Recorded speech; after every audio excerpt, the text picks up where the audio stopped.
This video I'm going to apply faux stainless steel contact paper to an old foldable wooden table. The first thing that I need to do is sand down the top of the table to get it as smooth as possible. Any imperfections will show through the film after it's been applied, so it's important to be thorough here. I focus most of my sanding on the water stains, which has caused the particle board to swell and will show through the film as bumps. I'm using a 220 grit sandpaper so I don't tear the wood too bad, which would also show through the contact paper film. Even though I'm only using 220 grit, I'm being cautious not to sand too aggressively, as particle board can easily become damaged. After I'm done sanding, I'm going to blow off all the dust so I can begin painting the top, which should help keep the particle board from chipping on me and make it easier to smooth out. I'm just using a green interior latex paint that I have left over from another project. The color won't matter since I'll be covering it up with the foul contact film. So after smoothing the paint out as best as I can, I put the roller into a plastic bag and seal it up to prevent the paint on it from drying out so I don't have to wash it off. I then give the paint several hours to let dry and apply a second coat to thicken it up for sanding down smooth. And this time I'm more careful to not pour more paint than I need so I don't have to roll it back into the container. Then I turn on the fan and let it dry for the night so it's ready to start sanding. The next day, I can see where I need to sand down more, so I get to work trying to smooth it out so I can apply the film. I don't seem to be making much progress with 220 grit though, so I decide to switch to another sander that I have lower grit pads for. So I go through and start sanding with the coarser grit, and it smooths the paint out much faster than the 220 grit. But the paint starts to gum up on me near the sides, so I need to just sand it all the way off where it's doing that and paint over it again. I smooth it back down with the 220 grit before cleaning it off and applying another coat of paint. I'm hoping that this will be the last coat because I'm anxious to see how this will turn out. I don't want to rush things though, because I usually mess up and make it take twice as long when I do.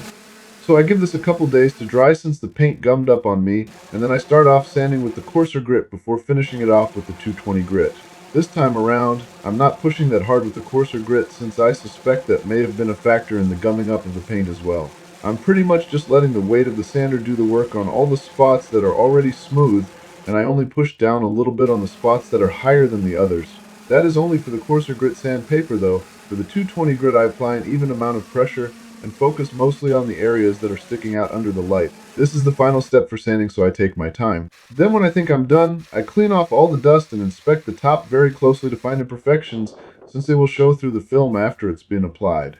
So now that I'm happy with how smooth I have the paint, I can apply the film, so the first thing I do is clean the back off before flipping it over. Then I go through and feel for anything in between the film and the tabletop before lining it up to make sure I have all the excess film hanging over evenly past each side of the table. Now I'll flip both sides of the film back to clean and do a final inspection before I apply the contact paper film to the tabletop. It's time to apply the film, so after making sure it's still lined up how I want, I flip over the end to peel back and cut off about 8 inches of the backing. Then I carefully fold it back over and use a squeegee with the felt side to press down on the film to apply it to the tabletop. Once I have the film pressed firmly onto the painted tabletop so it won't move, I roll up the other end of the film until I can start to pull the backing off while I work my way down pressing the film on. So I'm using my left hand to pull the backing off while I use my right hand to press the film on. And I'm going slow and watching very close for anything that may still be in between the film and the tabletop so I can remove it before I have too much film pressed down past it. Pressing the film over a large particle can ruin an entire application because it will stick out like a sore thumb. And trying to fix it can make it even worse when using specialty films like this because they can easily crease when trying to peel it off, which will also glaringly stand out. It's a good idea to periodically cut the backing off so it doesn't get in the way, which is also a good time to check for loose particles before starting the application again. Then after I have the film applied, I'll go around and firmly press down on all the sides so they don't peel up when I'm cutting the excess film off. Since the corners are rounded, I'll cut just past where the curve meets the straight side to make it a little easier to get the excess film off. Then I use the sander with the 220 grit paper to cut it, and I'm pressing down just enough at an angle so I don't sand into the top or sides of the table. This table has hard plastic sides, so I also sand off all the paint that I got on it since I didn't tape it off before painting. Hard plastic you can usually heat up to get rid of the matte finish sanding creates on it, but I'm happy with how it looks as is.